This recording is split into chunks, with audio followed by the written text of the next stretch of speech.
Amanda was standing in the darkness, beating her fists against the refrigerator door. The commotion had wrenched me out of a deep and dreamless sleep.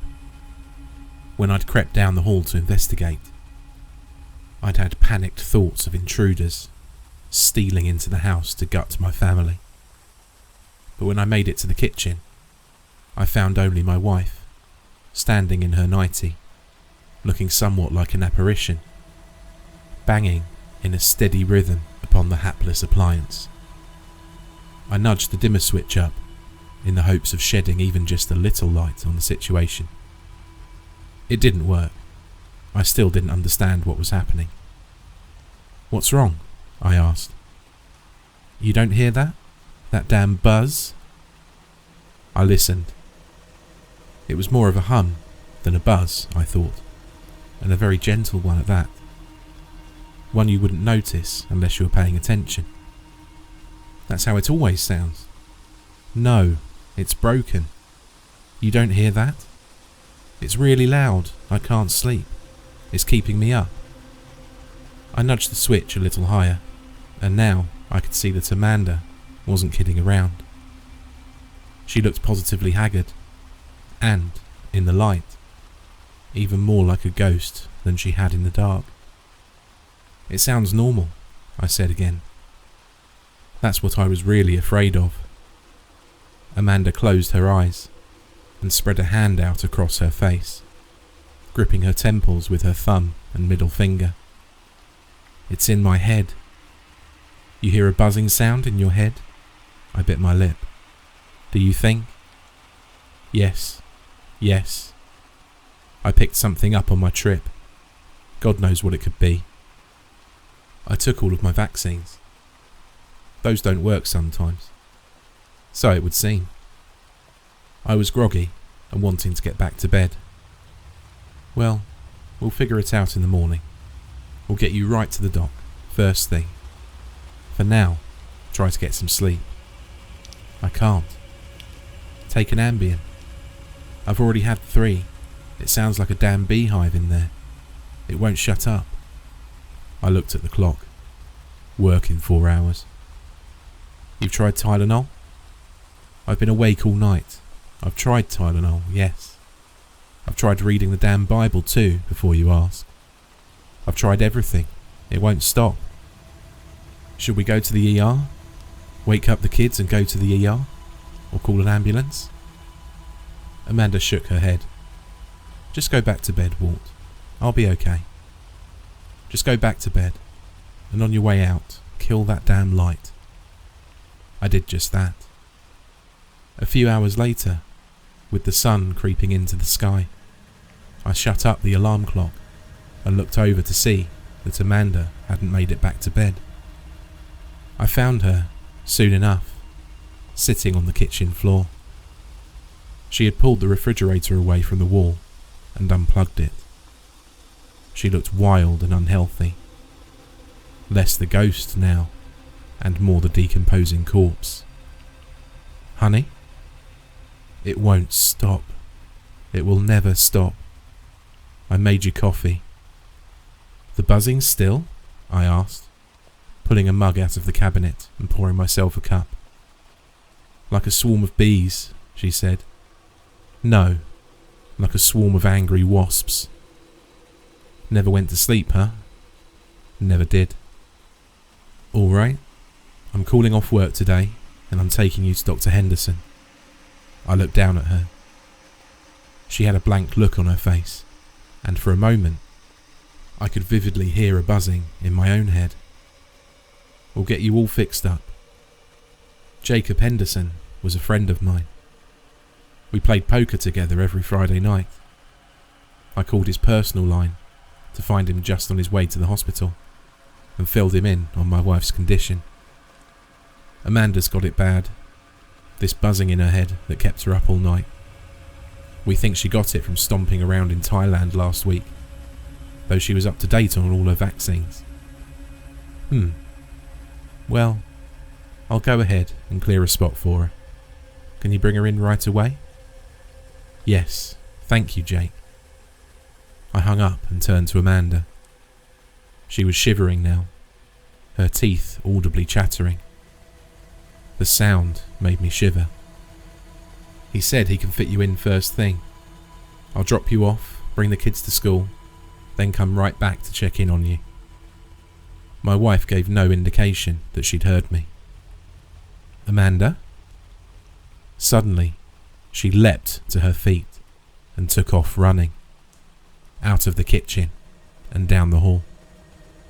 After a moment, I heard a door slam shut. I followed behind to the bathroom door and knocked. Amanda? I was answered by a terrible, throaty retch, followed by a splash, as of a large volume of liquid being poured out over the tile floor. Aaron came out of his room, dressed in his pyjamas, his hair sticking up in a cowlick, and asked, "Was that Mum? Is she okay?" "Your mother's feeling a bit under the weather today, but she'll be fine." From the bathroom, another retch, another splash. "I'm going to drop her off with Dr. Henderson, and he'll fix her right up. But I need your help this morning, okay, buddy? Need you to go get your sister moving, and then the both of you get ready for school, okay?" Aaron nodded and walked off to his sister's room. I tried the knob. Locked. "You okay in there, honey?" Silence. Or was it? I put my ear against the door. Not silence. Buzzing. Very faint buzzing, but definitely present. "Amanda, please answer." What if she'd passed out? Maybe she fell and hit her head on the way down. I decided to pick the lock. It was a privacy lock, and would be easy to do with a straightened out paperclip. I pulled my head away from the door, and an instant later there was a click, and Amanda slipped out of an opening that was barely big enough for her body to fit through. She closed the door behind her and kept her hand on the knob. "I'm fine, honey," she said. "Totally, 100% better. The buzzing's gone and I feel fine. Just got a little sick. I'm thinking it was something I ate." She really did look better. Tired still, but no longer on the verge of death. "Well, let's have Dr. Henderson look you over anyway. It's all arranged." "No," she snapped. An ugly rage flashed across her face and then was gone, leaving a gentle smile in its wake. "I told you, I'm feeling quite well now." I didn't want to press the matter too insistently. Taking her to the hospital would mean missing work. And when I missed work, the work didn't magically disappear, but rather piled up on my desk. I was just getting over one ulcer and wanted to avoid another if possible. "You're sure?" Amanda nodded. "If you're sure." "I am. But could you still take the kids in today? I'm going to clean up in the bathroom, then hit the hay. I'm beat." "Of course." I nodded at the door. "Let me do my business in there, and I'll be out of your hair."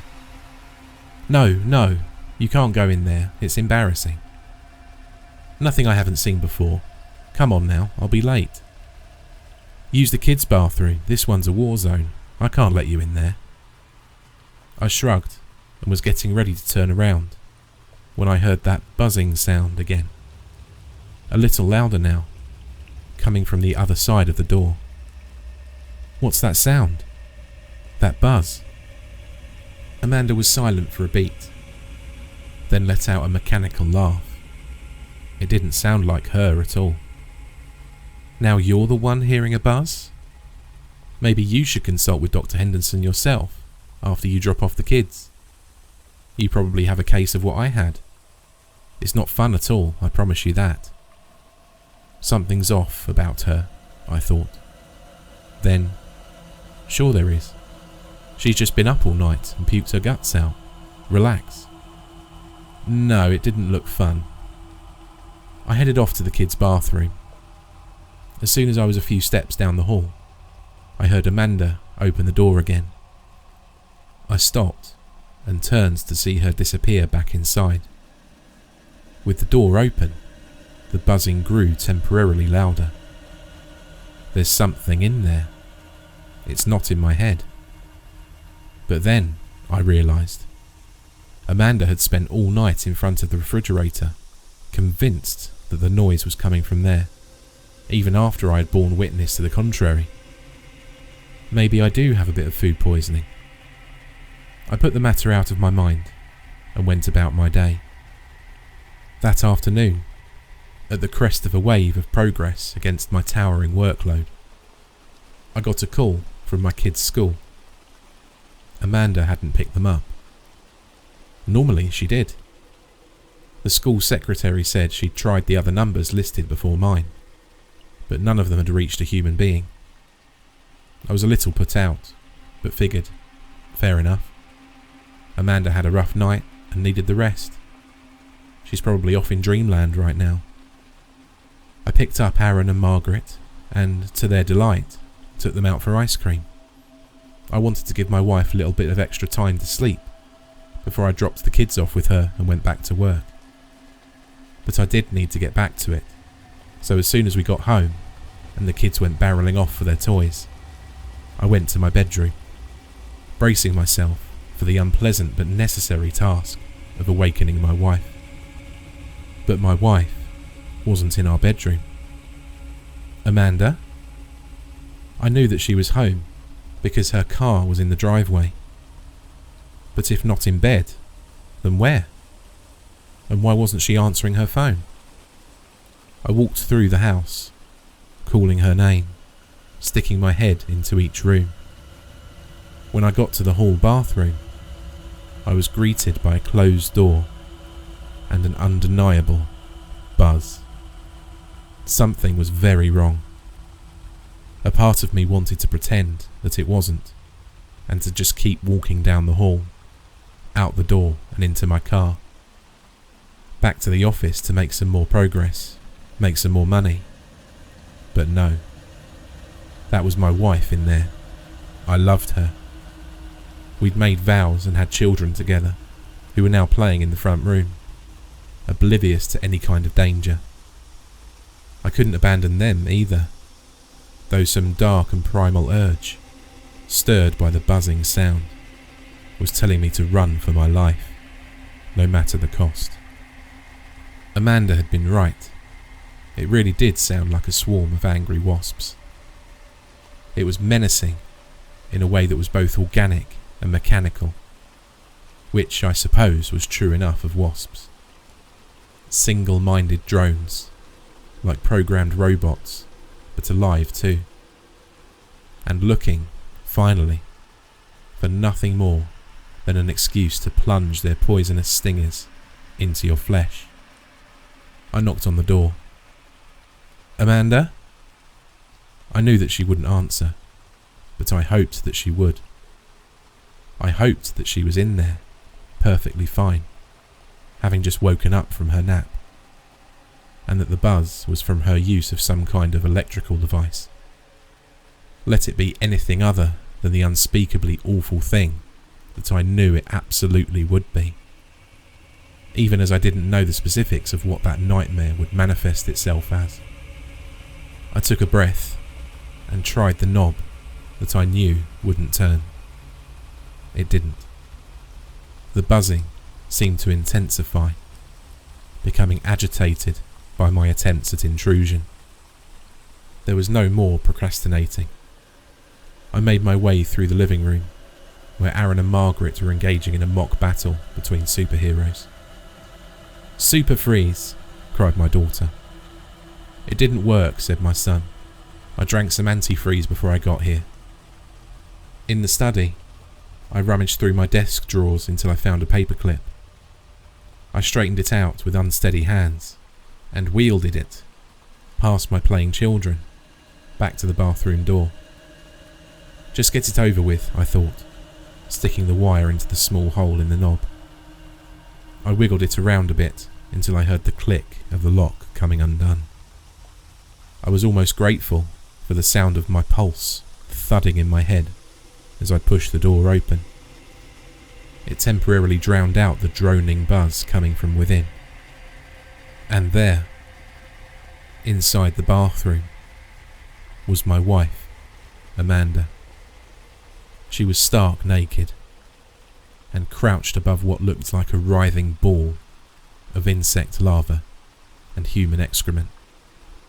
Some of the larger larvae were emerging from this central mass and crawling all over Amanda, finding a suitable piece of flesh and attaching themselves there to suck out the final bit of sustenance needed to become adults. Above her head, hanging from the ceiling, was a nascent nest, swarmed by what did indeed look like wasps, striped black and yellow, buzzing and nasty. Amanda was twitching all over, but otherwise unmoving. Her eyes were blank, and her face was slack. She was, I realised, gone. Overtaken, body and mind, by these parasitic wasps. One of them had found her, probably while she was in Thailand, and had laid its eggs inside of her. Did it do this through a sting, or by crawling into her mouth while she slept? No matter the method, the insect had succeeded, and the eggs thrived in my wife's body, protected from the outside world. She gave them a free ride to America, back to our house, and then, when they were ready to hatch, she had vomited them up on the bathroom floor. There, in various stages of development, they had fed all day, either on her excrement or her blood. They grew fast into adults, who now swarmed around her head and plucked the hair off of it in order to build their nest. I understood this on instinct, like how a mouse understands a cat. Come to think of it, there was a parasite for that too.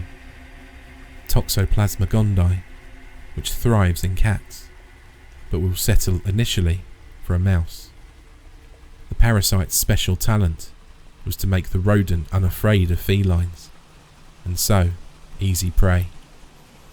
The cat, without sport, would eat the oblivious mouse, its flight function disengaged, and the parasite would get what it wanted all along, to live on and reproduce in the cat. Life can be a nasty business all around. My own fear response, however, remained fully intact, and even as I took in the scene before me, as the thoughts swirled in my head, contributing to the discordant symphony in there, alongside the organic mechanical buzz and my pounding pulse, I retreated. I slammed the door behind me and braced myself against the wall in front of me, dizzy. Good God, what do I do? Amanda was beyond help. There was no coming back from that. Her mind, and so her body, had been taken over by them, in the same way that certain other species of parasitic wasps will take over the body of a spider and have it spin a protective cocoon around them, or how certain fungi will take over the minds of ants, turning them into half-dead slaves under their control. Nobody knew quite how it worked, only that it did, and was terrifying. Those things were in there, all too rapidly growing into adults, building their nest. Amanda's body would serve them for a while, but once that resource was depleted, they'd want to be seeking other hosts, seeping through every crack, looking for fresh meat. Maybe that would happen sooner rather than later. Maybe they were already searching for the exit. I turned slowly and looked at the crack under the door. In horror, I took off everything on my person and spread it out on the floor, attempting to blockade the gaping gateway between the horrible world of the bathroom and this world. In even more horror, I looked down at my naked arm to see one of them on there, crawling. I slapped at it madly until it was mush. Had it stung me, or was that just the sting from my own slaps? Get the kids. Get out of there.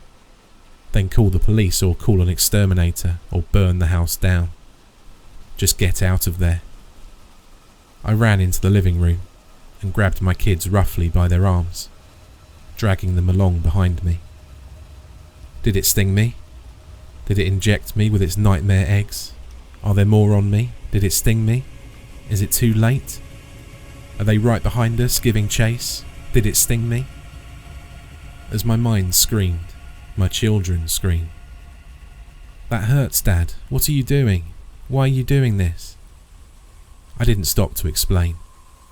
I kept running, praying that the buzz that filled my head was only the sound of my nerves sizzling out. I'm told that when the police arrived at the scene, my wife was already dead. After some pressing on my part, an officer disclosed that there was no writhing ball of lava on the tiled floor, nor any larvae attached to Amanda's body, but that there was a massive nest hanging from the ceiling, with a thick swarm of adult wasps encircling it. It happens, the officer said. They'll build a nest wherever they can. He shuddered. Nasty things. Do you really think we wouldn't notice a colony of wasps building a giant nest in our bathroom? How long does that normally take? Weeks? And we didn't notice?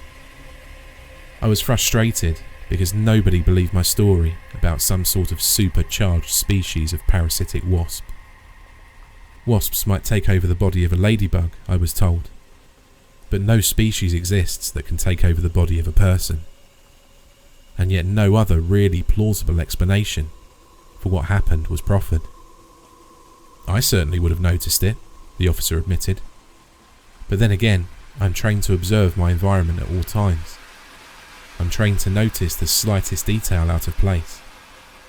I tried a different approach. The nest was made out of her hair. You tested that, right? Lots of stray hairs in a bathroom, available to anyone or anything looking for such a material. I sat in disbelief for a moment across the desk from this officer. I knew that I couldn't convince him of the truth. He'd already made up his mind. The truth lay in matters beyond his knowledge and understanding of the world. And, rather than expand his understanding of the world, he had chosen to contort the truth to make it fit. This is how the world will end, I thought. After days and nights of mourning and erratic sleep, characterized by terrifying nightmares, I had little emotion to lend a thought. There was only a flicker of rage. Let me review.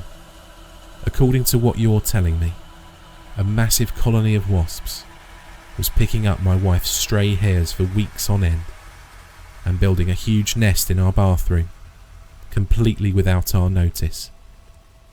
And then, one day, Amanda undresses to get in the shower, and lo, she finally notices the enormous nest. The sudden sight frightens her so much that she drops dead of a heart attack.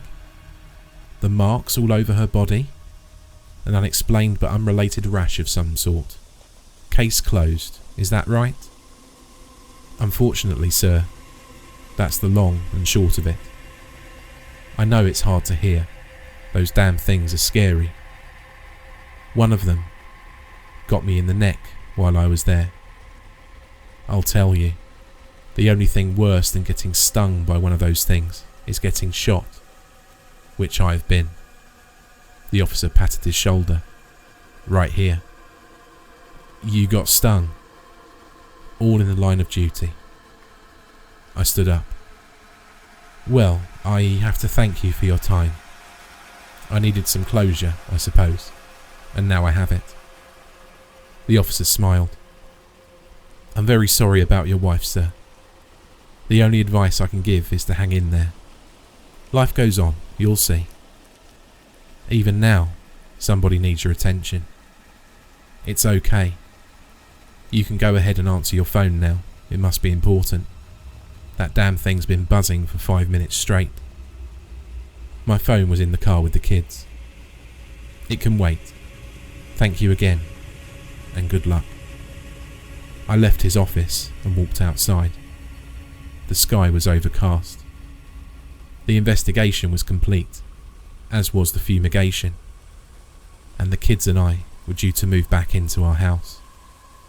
We were in fact on our way to do just that. But suddenly, it seemed like a good idea to go somewhere very far away instead.